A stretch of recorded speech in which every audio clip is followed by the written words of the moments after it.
시편 39편 3절에서 7절 말씀을 다 같이 봉독하시겠습니다.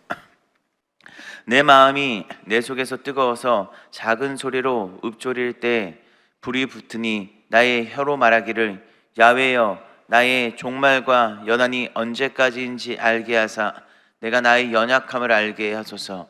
주께서 나의 날을 한 뼘 길이만큼 되게 하시매 나의 일생이 주 앞에는 없는 것 같사오니 사람은 그가 든든히 서 있는 때에도 진실로 모두가 허사뿐이니이다. 진실로 각 사람은 그림자같이 다니고 헛된 일로 소란하며 재물을 쌓으나 누가 거둘지 알지 못하나이다. 주여 이제 내가 무엇을 바라리요 나의 소망은 주께 있나이다. 아멘. 오늘은 나의 소망은 주께 있나이다 라는 제목으로 하나님 말씀을 전하도록 하겠습니다. 사람들은 해결되지 않는 절망의 순간으로 인해서 많은 슬픔을 겪곤 합니다. 나에게 다가오는 감정의 문제들, 아니면 삶의 다양한 문제들 속에서 때로는 병으로 인해서 아니면 죽음을 앞둔 고통 속에서 이것들이 해결되지 않음을 느끼며 그것들을 바라보며 많은 집착이 오기도 하고 때로는 화가 나기도 하고 눈물을 흘릴 때도 있는 것이 우리의 인생이라는 것이죠. 그리고 어떤 것도 이것들에 대해서 우리에게 답을 주지 못할 때 우리의 나약함은 더욱더 드러난다는 사실이죠. 사실 우리가 살아가는 현장은요, 기쁨만 있는 것이 아니죠. 우리 안에 슬픔도 존재하고 다양한 분노도 존재하고 여러 가지 감정들이 우리 삶 가운데 존재한다라는 것이죠. 그런데 이 모든 것들이 하나님께서 허락한 우리의 모습이라는 것입니다. 제가 얼마 전에 저희 딸과 그 애니메이션을 봤습니다. 감정에 대한 이야기들을 다루는 애니메이션인데 저희 딸이 이제 7살이에요. 그래서 이제 어느 정도 화도 낼 줄 알고 자기 표현을 충분히 할 줄도 아는데 처음에는 이제 아이를 키우다 보면은 다들 아시겠지만 부모님들이 화가 날 때가 많습니다. 그러면서 제가 왜 저러지? 왜 저렇게 행동하지? 라는 어떤 다양한 감정들이 오는데 같이 그 애니메이션을 보면서 제가 하나 깨달았던 게 이것 또한 우리 딸의 모습이구나 라는 생각이 많이 들었습니다. 제가 이제 한 40이 넘어가니까 때로는 그냥 이유 없이 눈물을 흘릴 때가 있더라고요. 어떤 사람들은 갱년기가 벌써 왔냐 막 이렇게 얘기하는 분들도 계신데 우리가 살다 보면은 이유 없이 흘릴 때도 있고 아니면 이유 없이 기쁠 때도 있고 또 제가 청소년 사역을 하다 보니까 이 청소년 친구들이 막 불과 몇 시간 전에는 막 행복해하고 있다가 또 다음 날에는 막 눈물 흘리면서 이런 장면도 많이 보게 되죠. 그런데 이 모든 것들이 우리의 모습이라는 것입니다. 기쁘고 기뻐하는 것, 슬퍼하는 것, 눈물 흘리는 것, 삶 속에서 괴로워하는 이 모습들이 이 하나의 인간으로서 살아가는 우리의 모습이라는 것이죠. 근데 그 가운데 우리가 기억해야 할 것은 이 모든 삶 역시 하나님께서 허락한 것이고 하나님과 함께하는 우리의 삶의 일부라는 것을 우리는 기억해야 한다는 것입니다. 왜냐하면 하나님께서 궁극적으로 이런 것들을 우리에게 허락하신 이유는 궁극적으로의 모든 슬픔 가운데, 모든 절망 가운데, 눈물 가운데 하나님께서는 그 모든 것들을 통하여 하나님을 보게 하시고 하나님의 영원한 소망 가운데 우리를 이끌어 가시는 분이시기 때문입니다. 로마서 15장 13절은 이렇게 얘기를 하고 있습니다. 소망의 하나님이 모든 기쁨과 평강을 믿음 안에서 너희에게 충만하게 하사 성령의 능력으로 소망이 넘치게 하시기를 원하노라. 아멘. 다양한 슬픔과 절망과 아픔들이 이전에는 그냥 그 슬픔과 절망에서 끝났지만 이제는 예수 그리스도를 믿음으로 말미암아 하나님께서는 이것을 소망의 자리로 우리를 옮겨주시고 또 이 삶 속에서 우리를 영원한 소망을 바라보게 하는 것이 우리가 믿는 하나님 그리고 그리스도 예수 안에 있는 복음의 놀라운 은혜라는 것입니다. 그래서 우리는 이 어떠한 고통과 어떠한 절망 가운데서도 기뻐할 수 있는 것이고 이 소망함을 통해서 우리는 오늘 하루를 버티며 살아갈 수 있다라는 것이죠. 그러면 어떻게 하면 이 절망의 빈자리를 채워주시는 이 하나님의 소망이 임하는 삶을, 그것을 바라보는 삶을 살아갈 수 있을까요? 그것은 먼저 하나님을 가까이 하는 삶을 살아야 하는 것입니다. 오늘 우리가 읽은 이 시편 39절의 말씀은 이 상당히 시편에서 독특한 위치를 차지하고 있습니다. 그것은 무엇이냐면은 이 죽음을 앞둔 시인이 절망 속에서 처음에는 침묵을 하기 시작합니다. 근데 이 침묵 속에서 결국에는 하나님을 찾는데, 이 끝에 무엇이냐 봤더니 하나님께서 이 시편 기자가 하나님의 어떤 소망함을 국적으로 경험하지는 아직 못하는 상황으로 이 시편이 끝나는 것이 이 시편의 독특한 점입니다. 그런데 그럼에도 불구하고 이 시편이 아주 우리에게 은혜를 주는 것은 바로 이 시자의 태도이기 때문이죠. 오늘 이 시편 기자는 내적으로는 죽음을 앞둔 고통을 경험하고 있습니다.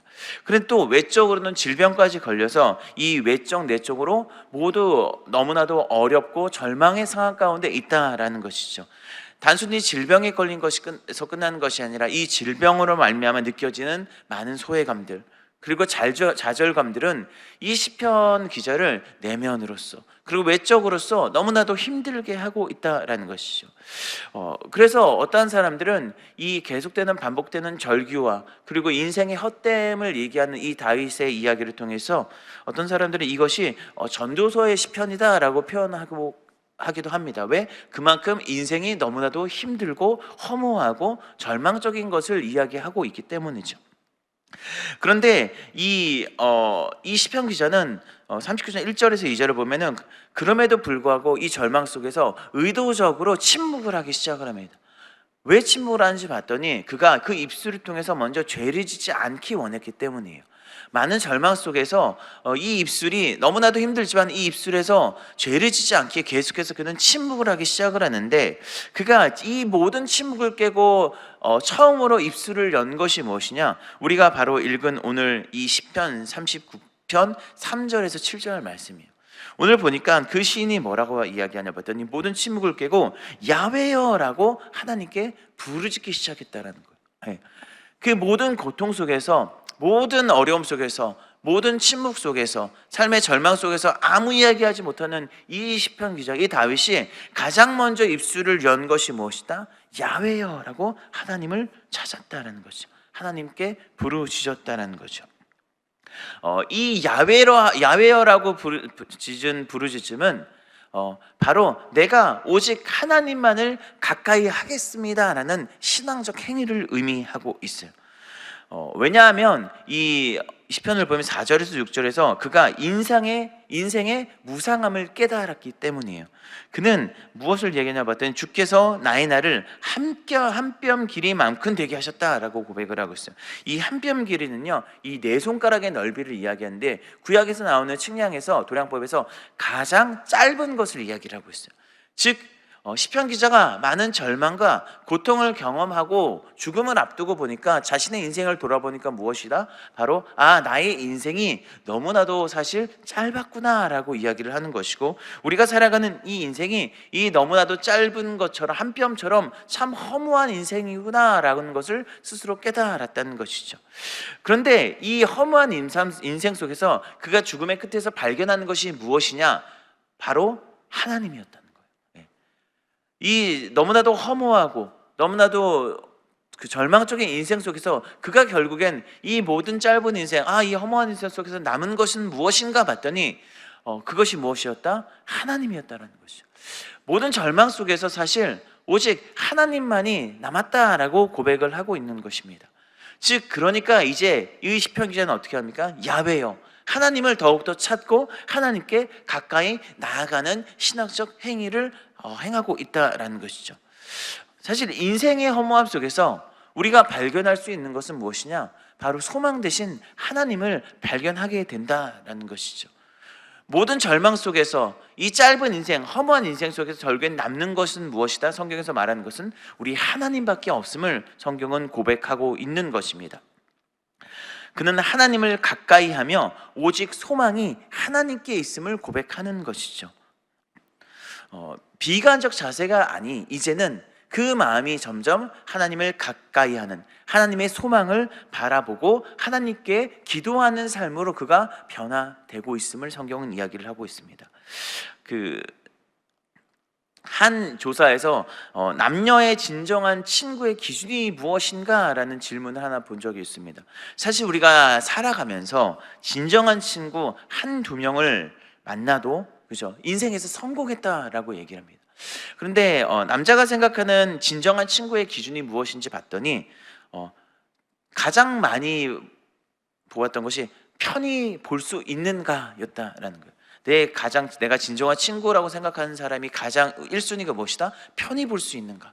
그리고 두 번째가 오래 알고 지내는가였어요. 그리고 세 번째가 만나면 즐거운가, 또 공감대가 느껴지는가, 또 자주 볼 수 있는가였다고 얘기를 합니다. 근데 여자분들도 무엇을 봤더니 첫 번째가 바로 편히 볼 수 있는가, 동일하게. 그 두 번째는 좀 남자하고 달랐어요. 공감대가 느껴지는가. 아마 그래서 이제 여성분들이 좀 서로 이제 대화하기 좋아하고, 아 그래 그렇지라고 자신의 어떤 공감을 해준 사람을 좋아하는 것들이 아마 이래서인가라는 생각이 드는데, 또 세 번째는 서로의 비밀을 많이 아는가.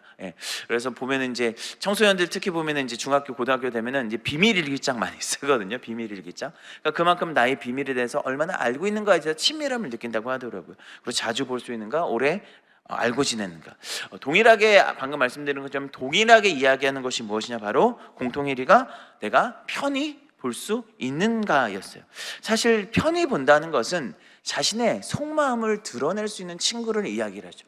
저도 예전에 너무나도 절망의 순간이 있었을 때 결국에는 정말 내가 편히 이야기할 수 있고 편히 이야기할 수 있는 한 이제 형이 있었는데, 그 형에게 모든 것들을 이야기할 수 있더라고요. 그러니까 사실 그만큼 친밀함을 이야기를 하고 있는 것이죠. 사실 고통 중에 우리가 하나님을 가까이 한다는 것은 다른 것을 이야기하는 것이 아니라 우리가 얼마나 하나님께 친밀성을 가지고 있는가를 이야기를 하고 있는 것이죠. 즉 고통 중에 내가 하나님께 가까이 간다는 것은 나의 가장 친밀한 분이 누구시다? 나의 하나님이 된다는 것을 이야기를 하고 있는 것이죠. 성경에서 말하는 것, 그러니까 우리가 고통 중에 하나님께 나아가고 하나님의 소망을 바라보고 그 하나님을 가까이 한다는 것은 결국엔 나의 신앙이 얼마나 하나님과의 친밀성을 가지고 나아가는가를 이야기를 하고 있는 것입니다. 그리고 이것이 진정한 신앙임을 이야기를 하고 있는 것이죠. 우리가 해결되지 않는 슬픔과 절망 가운데 그것이 우리의 삶의 일부가 될 수 있는 이유는 다른 것이 아닌 바로 나와 친밀한 하나님이 나와 함께함을 성경은 이야기를 하고 있는 것입니다. 나와 친밀하다는 것은 무엇을 얘기하고 있습니까? 내가 어둠 속에서도 하나님께 이 부르짖음을 절규할 수 있는 비명을 지를 수 있다라는 것을 얘기를 하고 있어요. 내가 정말 고통의 순간 속에서 정말 그래 하나님 그래 계시니까 그래 하나님 나와 함께 하시지, 그냥 말로만 하나님을 이야기하는 것이 아니라 내가 정말 하나님을 알아서 나와 함께 하시는 하나님을 느끼고 내가 하나님을 신뢰하기 때문에 그 절망조차도 하나님께 부르짖을 수 있는 기도가 될 수 있는 것이 바로 나와 하나님의 친밀함을 이야기하는 것이라는 것이죠. 시편 기자, 오늘 이 시편에 나온 이 다윗은 고통 속에서 결국에는 그 고통마저도, 죽음 앞에 있는 그 고통마저도 삶의 일부가 되어서 이 삶이 일부로서 하나님께 온전히 숨김없이 나아가게 됨을 성경은 이야기를 하고 있는 것입니다. 우리가 사실 가져야 될 신앙이 이것입니다.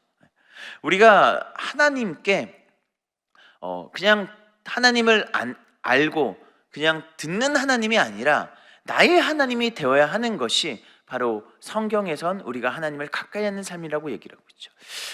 성경을 보면 가장 고통받은 사람 중에 한 명이 누구냐라고 이야기를 한다면 우리가 잘 아는 인물이 누구죠? 바로 욥입니다.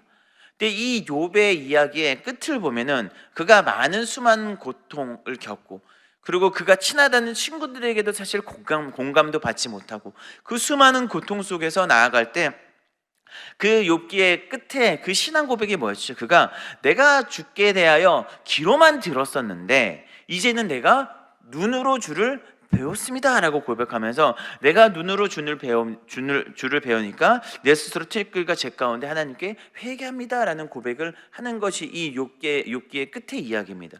우리가 하나님을 만나면 일어나는 변화죠. 우리가 하나님을 만나면 그동안은 내가 어디서 들었던 하나님이 아니라 정말 내 눈으로 하나님을 보게 되는 것이고, 내 눈으로 하나님을 만나니까 어떤 일이 일어납니까? 내 안에 있는 내면들이 하나님 안에서 드러나기 시작을 하는 거예요. 내 안에 있는 내면들이 하나님 안에서 드러나기 시작하면 우리가요 회개하게 되고, 이 모든 절망의 고통 속에서 보다 더 크신 하나님을 보게 된다라는 것이죠. 그래서 야고보서 4장 8절은 이렇게 얘기합니다. 하나님을 가까이 하라. 그리하면 너희를 가까이 하시리라. 죄인들아 손을 깨끗이 하라. 두 마음을 품은 자들아 마음을 성결하게 하라. 우리가 하나님을 가까이 하고 하나님을 만나면 우리는요 스스로 내가 죄인임을 깨닫고 나의 모든 것들을 회개하게 되고, 더욱더 하나님과의 친밀함 속에서 우리 가운데 있던 두 마음이 사라지고 오직 하나님을 바라보고 오직 그 친밀하신 그 소망 되신 하나님께 나아가는 진정한 신앙의 모습이 나타나기 시작한다는 거죠. 그래서 성경은 사실 우리가 고난이 복이 된다라고 이야기를 하고 있어요. 우리의 절망의 순간이 복이 된다라고 성경은 이야기를 하고 있습니다. 왜? 결국엔 그 깊은 내면 속에 무엇을 보기 때문에 우리 하나님을 알게 되고 하나님을 가까이 하게 되기 때문입니다. 그래서 하나님의 소망을 바라보며 살아간 사람들의 이 삶의 둘째적 태도는 무엇을 얘기하냐?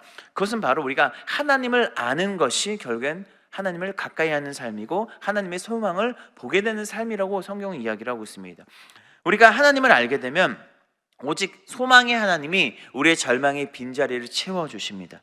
삶의 덧없음, 삶의 무료함, 삶의 허무함 속에서 우리가 하나님을 알게 될 때, 하나님을 가까이 하게 될 때 진정 하나님에 대한 온전한 은혜가 우리에게 임한다라는 것이죠. 왜? 우리 인생은 흔들리지만 우리 하나님은 영원한 하나님이시기 때문이에요. 이 영원한 하나님께서 우리를 만드시고 우리의 삶을 이끌어 가신 분이시기 때문에 우리는요 모든 이 죽음마저도 하나님께 내어드릴 수 있는 소망의 하나님을 보게 된다는 것이죠. 지금 우리가 이제 저번 주부터 이 종교개혁 세미나가 이제 토요일 그리고 돌아오는 토요일 날 이렇게 이제 두 번 진행이 되는데, 그 종교개혁 인물 중에 이제 칼빈이라는 인물이 있습니다.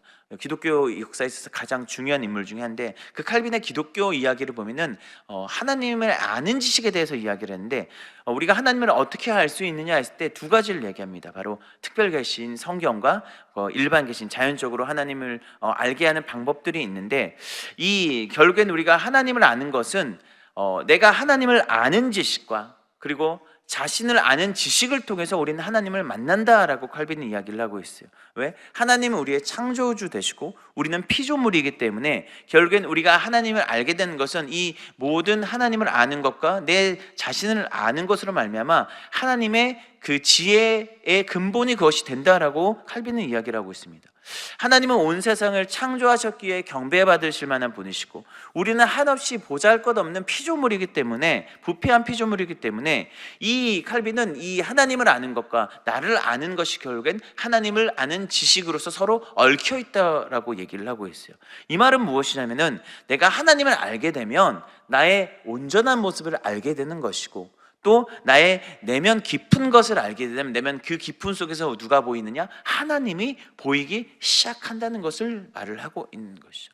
어거스틴 역시 이 내면의 깊은 모습을 보게 되면 그 내면 끝에 무엇이 있냐? 하나님을 보게 된다라고 이야기를 했어요. 지금 무엇을 얘기했냐? 인생은요 우리가 무엇을 하는 것보다 누구를 아는가가 너무나 더 중요하다라는 것이죠.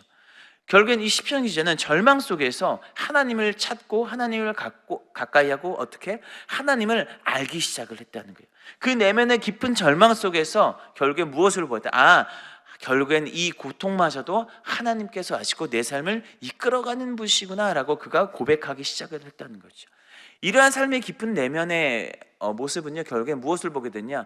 우리 삶의 소망으로 이끄신 하나님을 보게 되는 방향성을 우리가 갖게 된다라는 거예요. 그래서 우리가 읽은 이 39편 뒷절에 11절에서 13절을 보면 그가 사실 참 어려운 상황에 처했음을 계속해서 이야기를 합니다. 아까 서두에 말씀드렸듯이 이 시편 기자는요 사실 하나님의 구원의 응답을 받지 못합니다. 사실 그가 절망적인 분위기 속에서 이 시편이 끝나버려요 사실. 그리고 나중에 보면은 그가 구약에 내가 스스로 죽게 있는 나그네이며 나의 모든 조상들조차 조상들처럼 떠도는 자라고 스스로 고백을 합니다. 이게 무슨 얘기죠? 내가 인생을 살아보니까 나는 나그네였고 방랑자였다라는 것을 이야기하죠. 그런데 그가 마지막에 주는 나를 용서하사 내가 떠나 없어지지 전에 나의 건강을 회복하셔서라는 이 고백과 함께 이 시편이 끝났는데, 이것을 무엇을 얘기를 하고 있느냐, 내가 지금 나그네와 방랑자와 같은 삶을 살아가지만 결국엔 나의 소망이 죽게 있으며 이 나의 죽음 끝에 무엇이 있느냐, 소망의 하나님이 있기 때문에 나는 계속해서 지금 삶의 현장 속에서 하나님 모든 절망 속에서 오직 하나님을 바라보고 하나님께 간구하며 나아가겠습니다라는 고백으로 이 시편이 끝나버립니다. 우리가 이것을 통해서 알 수 있는 것은 사실 우리 절망의 때에 지금 내 절망이 해결되지 않을 수도 있어요. 삶을 살아가다 보면은 내가 기도한 것만큼, 때로는 이 기도한 것만큼 절망이 이꼴로 돼서 우리의 삶에 이 해결로서 다가오지 않을 때에도 사실 있다라는 것이죠. 그런데 성경은 무엇을 얘기하고 있느냐, 이것 또한 하나님께서 허락하시는 우리의 삶이라고 얘기를 하고 있어요. 근데 이 절망이 내 삶 속에서 끝나지 않아도 내가 그럼에도 불구하고 하나님께 소망을 두고 나아갈 수 있는 것은 이 죽음 너머에 결국엔 하나님께서 누가 계시다? 우리 하나님이, 영원한 하나님이 이 죽음 너머에 계시기 때문이라는 것이죠. 우리가 천국 소망을 얘기할 때 사실 천국 소망을 얘기를 합니다. 천국 소망이 무엇입니까? 이 땅에 하나님이 우리 삶 가운데 풍성유를 채워주시지만 결국엔 이 땅에서 그 풍성함이 끝나는 것이 아니라 우리가 바라볼 것은 무엇이죠? 죽음 너머에 있는 하나님의 영원한 소망이 우리를 향해 있음을 성경에서 이야기를 하고 있는 것이죠. 그러니까 지금 내가 죽음 가운데 고통 중에 있더라도 결국에 뭐예요? 내가 기쁨으로써 소망함을 바라볼 수 있는 것은 무엇이냐? 이 죽음 너머에 있는 하나님이 나의 삶을 붙들어 주시고 결국은 내가 이 죽음의 끝에 무엇을 보게 될 것이다? 모든 눈물과 나의 모든 허무함과 모든 절망에서 그것을 벗어나게 하시고 영원토록 나와 함께 하시는 그 영원한 하나님이 그 천국에서 나를 기다리고 계시기 때문이라는 것이죠. 이사야 60편 19절에 이렇게 얘기를 하고 있습니다. 다시는 낮에 해가 내 빛이 되지 아니하며 달도 내게 빛을 비추지 않을 것이요 오직 야훼가 내게 영원한 빛이 되며 내 하나님이 내 영광이 되리니. 예레미야 10장 10절 상반절을 이렇게 얘기합니다. 오직 야훼는 참 하나님이시오 살아계신 하나님이시오 영원한 왕이시니라. 아멘. 영원한 왕이신 하나님께서 우리의 삶을 붙들고 계시고 우리의 삶의 끝에서 우리를 영원한 길로 인도하시기 때문에 우리는 모든 절망 속에서 하나님을 가까이 하고 하나님을 알아야 할 이유가 있다는 것이죠. 왜? 모든 절망의 끝에서 결국엔 우리는 영원하신 하나님을 만나게 될 것이고 영원한 하나님을 보게 될 것이기 때문입니다. 그래서 우리가 언제라도 이 절망의 때에도 하나님을 봐야 하는 것이죠. 제가 한 몇 년 전에 참 삶의 어려운 마음적으로 힘든 것이 있었어요. 그게 뭐냐면은 제가 이제 제가 이제 20대 후반 때 첫 사역을 했었을 때 그때 초등학교 4학년인 친구가 있었거든요. 이제 제 제자죠. 그 친구가 20살이 되면서 난치병에 걸려서 죽음을 앞둔 상황이 갑자기 되어버렸어요. 그래서 그 누나한테 연락이 와가지고 우리 어떡하냐. 제가 4학년 때 봤던 친구거든요. 근데 딱 20살이면서 갑자기 난치병 속에서 살아갈 수 막 절망 속에 허우적다고 힘듦을 막 얘기하면서 그 목사님 기도해 주세요 얘기를 하더라고요. 그래서 함께 기도를 했습니다. 여러 병원을 다니다가 결국에는 그 국내에 있는 모든 병원들이 다 이건 할 수 없다라고 모두 다 포기를 했더라고요. 그래서 결국에는 이 궁극적으로 이 친구랑 함께 기도하면서 계속해서 저도 기도하면서 감사하게도 이 친구가 마지막에는 하나님을 찾기 시작을 했어요. 그래서 이 한 달밖에 살 수 없는 삶이 하나님을 의지하고 나아가로 말미암아 한 1년 정도 더 살고 이제 이 친구가 하나님 품으로 갔습니다. 그때 당시 사실 너무나도 절망적이었죠. 아니 하나님 어떻게 지금 인생 이제 20살 한참 빛나야 될 때에 어떻게 이렇게 하나님 고난을 주고 이 가정 가운데 어려움을 주십니까라는 궁금증도 많았고, 그리고 그 친구의 누나 역시 막 슬픔 속에서 그 가정이 너무나도 고통 속에 살아가는 것을 봤습니다. 그런데 시간이 지다 보니까 결국에는 이 친구는 결국에는 하나님과 영원히 함께하는 삶으로 나아갔던 것을 보면서 이것이 어쩌면 이 지금 이 세상 속에서 그 너무나도 힘든 고통 속에서 살아가는 것보다 하나님께서 이 친구를 부르신 이유가 있겠구나, 영원한 하나님과 영원히 사는 이유가 있겠구나라는 마음의 어떤 위로함이 오더라고요. 뭐 어떤 사람들이 이렇게 얘기를 할 수도 있죠. 아니 그게 말이 되냐, 그래도 이 땅에서 정말 그 행복한 이 청년기를 살아가고 그리고 오랫동안 사는 것이 그게 복이 아닌가라고 이야기할 수도 있어요. 그런데 사실 우리가 결국에는 하나님을 보게 된다는 것은 우리 모두가 꿈꾸는 소망함이죠. 예. 그것이 사실 우리에게 모든 삶의 위로가 된다는 것을 우리는 기억해야 한다라는 것이죠. 예. 절망의 끝에 누가 있느냐? 하나님이 계시다라는 것은 결국엔 모든 절망 끝에 있는 사람들에게 그것이 결국엔 소망함으로 다가올 수밖에 없음을 성경은 이야기를 하고 있는 것입니다. 그래서 호사 6장 6절은 이렇게 하고 있습니다. 나는 인애를 원하고 제사를 원하지 아니하며 번제보다 하나님 아는 것을 원하노라. 골로새서 1장 10절은 얘기합니다. 주께 합당하게 행하여 범사에 기쁘시게 하고 모든 선한 일에 열매를 맺게 하시며 하나님을 아는 것에 자라게 하시고. 우리가 하나님을 알아야 하는 이유가 여기 있어요. 무엇이죠? 결국엔 우리가 하나님을 알므로 말미암아 우리는요 모든 절망에서 그 절망이 소망으로 바뀌기 때문입니다. 인생 가운데 혹시 벗어날 수 없는 절망을 갖고 계신 분이 계십니까? 너무나도 힘들어서 소망이 끊어졌다라고 생각하시는 분이 계십니까? 오늘 하루 역시 일어나는 것이 정말 지옥 같아서 오늘 하루를 겨우 살아가는 분이 계시다면 여러분 하나님을 가까이 하십시오. 하나님을 아는 것에 여러분의 삶을 들이십시오. 하나님을 가까이 하고 하나님을 아는 자들에게 결국엔 영원하신 하나님께서 그 삶에 역사하실 것이고 그 삶 가운데 소망으로 역사하여 주셔서 소망의 하나님을 만나는 역사하심이 여러분의 삶에 충만하게 될 줄 믿습니다. 그래서 이 소망의 하나님이 여러분의 삶에 넘치게 하여 주셔서 모든 절망에서 벗어나 그 절망이 하나님을 바라보는 하나님을 만나는 역사하심으로 말미암아 여러분의 삶이 더욱더 하나님의 복음으로 하나님을 바라보는 소망으로 풍성히 채워진 오늘 하루를 살아가는 여러분의 삶이 되길 예수님의 이름으로 축원드립니다. 기도하겠습니다. 사랑하는 풍성하신 좋으신 하나님 아버지, 우리가 모든 절망 가운데 하나님밖에 없음을 고백합니다. 하나님, 절망 중에 하나님, 소망의 하나님이 우리에게 계심을 고백합니다. 영원하신 하나님, 우리가 가까이 하게 하여 주고 우리가 하나님을 아는 것에 더욱더 나아가게 하여 주셔서 하나님, 우리의 삶이 절망이 아닌 우리의 모든 인생 속에 언제나 그 절망 중에도 함께 하신 그 소망의 하나님을 경험하고 바라보며 나아가는 우리의 삶이 될 수 있도록 주님 인도하여 주시옵소서. 예수님의 이름으로 기도드립니다. 아멘. 연여 기도합니다. 우리가 마음과 정성과 뜻을 다해 하나님께 예물 드렸습니다. 이 예물 쓰는 곳곳마다 하나님 나라가 확장되게 주시옵고 이 예물들이 손길 가운데 우리 가정과 직장과 학교와 모든 삶 가운데 하나님의 은혜와 평강으로 덮어주시옵소서. 감사를 드리며 예수님의 이름으로 기도드립니다. 아멘.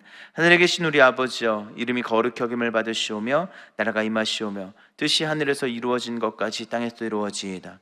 오늘 우리에게 이러한 양식을 주시옵고 우리가 우리에게 죄진 자를 사하여 준 것 같이 우리 죄를 사하여 주시옵고 우리를 시험에 들게 하지 마시옵고 다만 악에서 구하시옵소서.